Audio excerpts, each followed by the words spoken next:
Lean body mass is basically, all your muscles and bones. And to correct PCOD, it is important that we gain lean body mass. Because only when we gain lean body mass will we attain hormonal balance and will also burn fat in an accelerated manner. Now, this lean body mass, which is basically muscles and bones, these are all heavy tissues. They have weight, but they don't have volume. So when we gain lean body mass, there is obviously an addition to our body weight, but not to our size. So therefore, it is important that we don't measure ourselves on the weighing scale, because it is not going to tell us the real picture. The more lean body mass we gain, the more it will add to the body weight. So no looking at the weighing scale. You all must have heard about this term called insulin resistance, which is basically the underlying cause for PCOD. So insulin is basically the master hormone of our body, and the main function of insulin is to transport nutrients from the blood to all the cells, and in cells of all the organs of our body, including ovaries. So when these cells are well nourished, they function at their optimum. The organs, they release hormones properly, and therefore it maintains a whole hormonal balance. Now what happens is that in PCOD, when we become insulin resistant, basically the cells stop receiving these nutrients, and the cells then they stop functioning properly, and therefore the hormones go off balance. So the way to correct PCOD is to make the body more sensitive to insulin, and the way to more insulin sensitivity is again increase in the lean body mass. So now, how do we see whether we are gaining lean body mass and we are really addressing PCOD? So, not through the weighing scale, but through certain fitness parameters, which are energy levels, sleep quality, sweet cravings post-meal, digestive problems like acidity, bloating, indigestion, compliance to exercise. How regular are you with your exercise? And lastly, PMS troubles and pain during periods. So when you improve upon all of these 6 fitness parameters, know that you are moving towards a more hormonal balanced state and working towards reversing PCOD. So today, I'm going to tell you 5 things through which you can attain this hormonal balance, through which you can improve on all of these fitness parameters and address PCOD. All right, so my first point is about soaked raisins and kesar. This meal, soaked raisins and kesar, actually goes a long way in hormonal harmony. So what you do is soak about 5-6 raisins and about 1 to 2 strands of kesar in water, soak them overnight, and have it first thing in the morning on waking. Why is this meal helpful? It's because raisins are rich in iron and kesar is rich in antioxidants and certain essential oils, and both of these nutrients help in reversing PCOD. In fact, the soaked raisins and kesar is extremely helpful in reducing all PMS symptoms like bloating, acidity, mood swings, sweet cravings, excessive hair fall. So yeah, please start your day with soaked raisins and kesar. In fact, in 2018, when Rujuta had conducted the 12-week fitness project, the first guideline of this project was to eat something within 15 minutes of waking up. And specifically for those who were struggling with hormonal conditions, the guideline was to eat soaked raisins and kesar within 15 minutes of waking. And let me tell you, we saw, we received results. We saw a dramatic, significant improvement in a lot of women. A lot of women reported that, their PMS symptoms were lesser, periods were less painful, much smoother. In fact, this guideline became one of the most successful guidelines of the 12-week fitness project. So very important for PCOD, start your day with soaked raisins and kesar. My second point is about ghee. That's right, you heard me correct, ghee. So include ghee in your diet. Ghee is in fact one of the most essential foods for attaining hormonal harmony. PCOD comes with certain micronutrient deficiencies like iron, vitamin D, and vitamin B12. And vitamin D, as we all know, is a fat soluble vitamin. And ghee provides that essential fat to absorb more vitamin D. So please include ghee. And no, ghee is not fattening. On the contrary, ghee is fat burning because of its special fatty acid component called short chain fatty acid, which helps in burning all the stubborn fat in the body. So include ghee as a part of your daily routine, and during periods, double up the amount of ghee you're taking. So an extra spoon on your dal chawal, on your khichdi, on your roti, it will go a long way in reducing all the PMS symptoms. My third point is about increasing diversity in your diet. Why this? Because diversity in the diet helps in improving the gut environment. One of the very important things for PCOD is to have a good gut environment, a strong gut. And this will come by adding more diverse kind of foods in your diet. The more the diversity, the better is your gut health, the more diversity of gut bacteria. So how can we increase the diversity? By having more local and native kinds of pulses, grains, and vegetables. Did you know that we have almost 65,000 types of pulses in our country? And generally, we just end up using the basic 3-4 dals, in a daily basis. So we must try and include more types of pulses, at least 10 types in a month.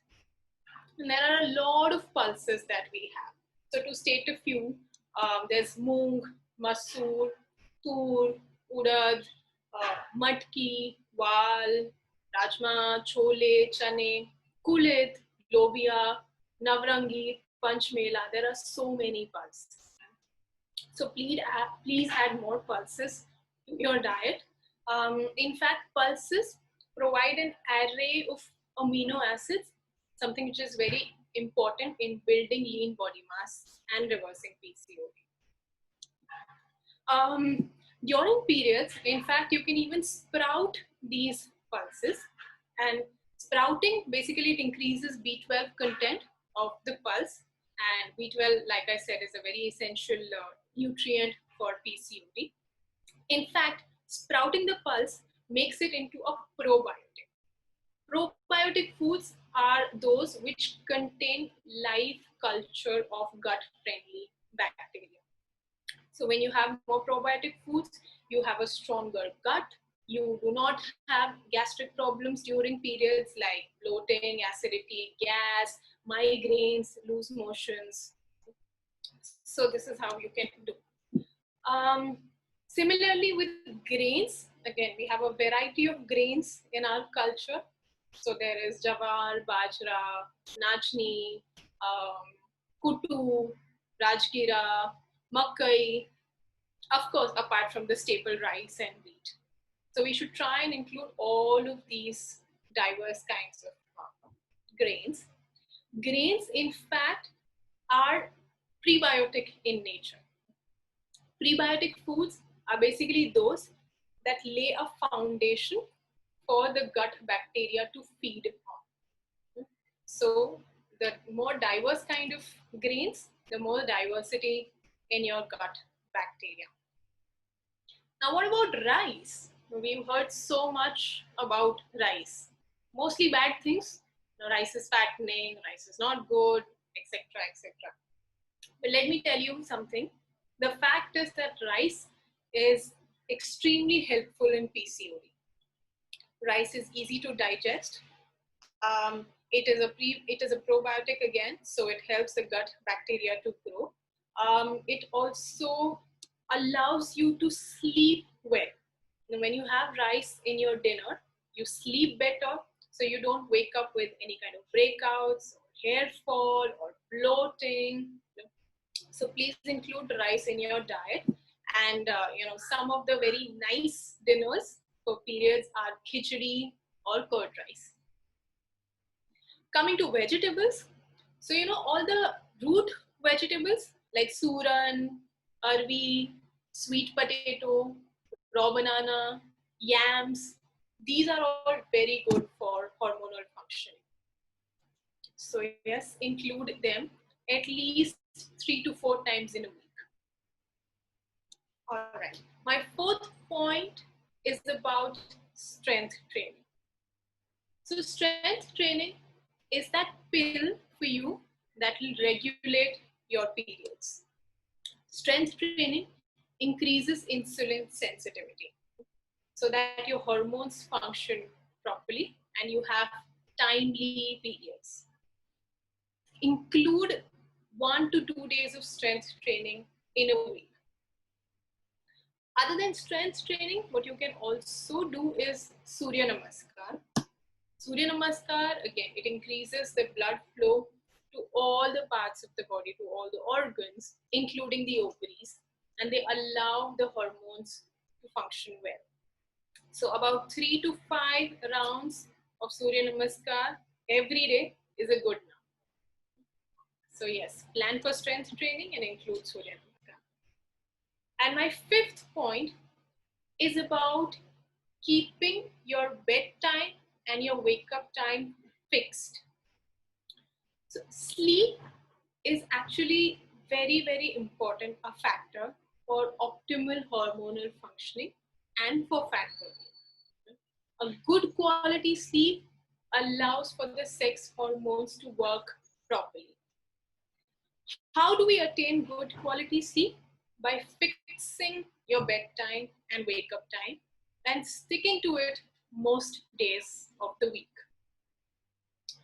Apart from insulin, there is another hormone called growth hormone, which depends completely on your sleep cycle. This growth hormone peaks in the window of 9:30 p.m. to 5:30 a.m.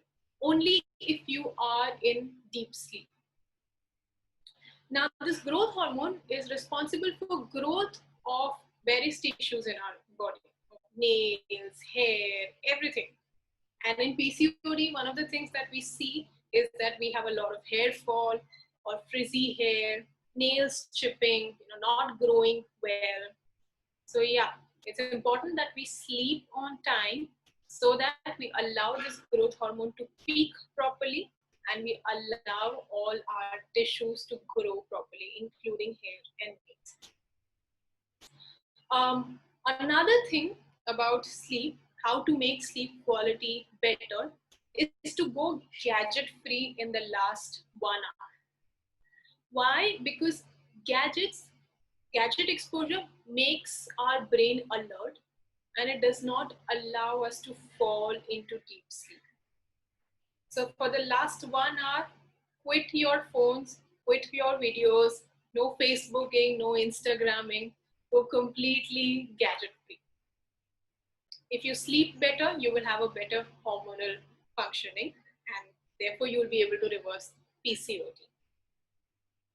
So to recap all of my pointers, start your day with soaked raisins and kesar, add ghee to your food, increase the diversity of your diet by including various native and local pulses, grains, and root vegetables. Strength train at least 1 to 2 days in a week, and fix a bedtime and wake up time. Stick to it most days of the week. Rujuta has written a separate book on PCOD. It's called the PCOD Thyroid Book, which has more information about PCOD and how to address it. You can please read through that. You can also read through her book 12-Week Fitness Project, which has weekly guidelines on how you can improve all your fitness parameters, including hormonal health. Komal, I will also share with you the period plan that was posted by Rujuta on Facebook. And this plan has all the foods that are good for PCOD and that help with PMS troubles and period troubles. So you can distribute it, share it with everyone else. This plan you can start 10 days before your period and continue until the last day of bleeding. It is extremely, extremely good for reducing all the PMS trouble. So yes, thank you so much for listening to me and for being such a good patient audience. With this, I can open to questions. Thank you, Chhavi. That was really good information. I am going to, because we only have a limited time, I have collected some questions that everybody had, and we'll just go through that. The first and most important one that I've got is about intermittent fasting. Now, there's this whole thing about, do intermittent fasting, is it good, is it not? So I just wanted to know, what is Rujuta Ji's take and your take on intermittent fasting and, like sustaining that? Right. So see, any diet that asks you to starve or takes you away from your regular routine eating pattern is not worth giving a try. Because and for any diet to work, it has to be sustainable. And strict diets, extreme diets like intermittent fasting are very difficult to sustain. In fact, for that matter, when I said about starving cells and insulin resistance, this is what happens when you eat less or when you eat in a restricted manner. You do not supply your body with enough nutrients and go into a whole insulin resistant state. So no, I wouldn't advise, neither does Rujuta advise on any kind of strict diets. That's lovely. And Rujuta Ji's diet contains about a lot of milk, ghee, and local products. And there's this thing that I hear from everybody who's like, oh, you've got PCOD, you should stop having dairy, you should stop having, any kind of dairy products in your life because it messes up with your hormones. So is it that you should stop dairy, or you should try and, get your dairy in a more ethical way? Right. See, when it comes to dairy, the problem is not the milk products, but really the packaged and processed products. So if we go ahead, if we have fresh milk and fresh dahi, of course, it's very, very good for hormonal balance. Problem is when we buy those Tetra Pak milk or, like the packaged and processed kind of curds, milk products, that's where the problem arises. So no, dairy and milk products are completely safe to have. Again, they are very rich source of essential fat and they help in vitamin D absorption, which is very, very important for PCOD. So please have freely. And one other question that everyone is having on the chat is about what kind of products they should use for themselves, because there's this thing that different products can increase your estrogen or can hamper with your hormones. So is there a thing with what products you should actually use? No, not really. If you just eat right, if you strength train, and if you sleep on time, it'll take care of your hormones naturally. Because humans can naturally produce enough hormones. We do not need products or supplements to induce that. So in fact, the root vegetables that I spoke about, they help with improving estrogen functioning. So yes, please include them and eat well, strength train most importantly, and sleep on time. And I know there's one thing that I actually started following, and I've just done it for 3 days. Rujuta mentions olive seeds for PCOD. So how are we supposed to take that? Are we supposed to soak that with different seeds? Can we mix it with flax? Right. Yeah. So yes, definitely. Olive seeds are very, very good for PCOD. Very rich source of iron and proteins and calcium. You can make a laddu out of it. Coconut olive laddu. You could even soak them in water and add it to milk, or you could even soak them and add it to your dal rice in dinner. For olive laddu, again, the recipe has been given on Rujuta's mother's Instagram profile, Professor Diwekar. You can go there and get the recipe from there. Is it possible for us to just soak it in the morning and have it, do we need to soak the seeds or have it just with water instead of, some people have not got the time to make these laddus. Is there another way, a more simpler way of having these seeds? With water, it may not really deliver the nutrients properly. So it's best to have it either in milk or just like, add the soaked seeds to your dal rice. Okay, that's great. And what is your take on, like, there's a new thing about seed cycling, having flax seeds, pumpkin seeds, then having sesame seeds and sunflower seeds. Is that something that you guys think is correct to do? Right. Traditionally, we've always had chutneys made from all of these seeds. So, or chickpeas. So, there are already ways in which we can include all of these seeds. So, you could make like til gud laddus or til chickpeas out of til sesame seeds. You can make chutneys out of til, or even pumpkin seeds, sunflower seeds. So, if you eat it in that manner, in the more traditional manner, then of course it is helpful. Otherwise, you don't need to necessarily just have a spoon of it every day. It doesn't work like that. Okay, and there's also one thing that I see Rujuta ji is talking about. She says, have your sugar, have your normal sugar, have your maida, have your white rice. So it's, generally somebody with PCOD is just like, this is exactly opposite to what I've always been advised. I've been told to have low GI foods. I've been told not to have fried foods, not to have sugar, or to, substitute my sugar. So why is it that we've been told these things by a lot of different medical professionals? I just wanted to know how Rujuta ji approaches this, and Right. See, the thing is, the food, pharma, and weight loss industry are all hand in hand. They are all connected. So it is only when you follow advice like don't eat sugar or don't eat, your carbs, is when the food industry will give rise to products like sugar substitutes, or packaged cereals. So, and that's how you start to fall out on health. We are always like made to think that anything which is marketed is good for our health, and anything that comes out of our kitchen is bad for our health. But that's not true. All the nutrients come only when things are local, seasonal, traditional, and cooked fresh from our kitchen. So it's all misguidance. Please eat the way that you've grown up eating. Please eat your local, seasonal, traditional, fresh food. Also, I wanted to ask Chhavi, what oils do you recommend that we cook in? Right. The traditional oils that are typically used in India are the mustard oil, the coconut oil, and the groundnut oil.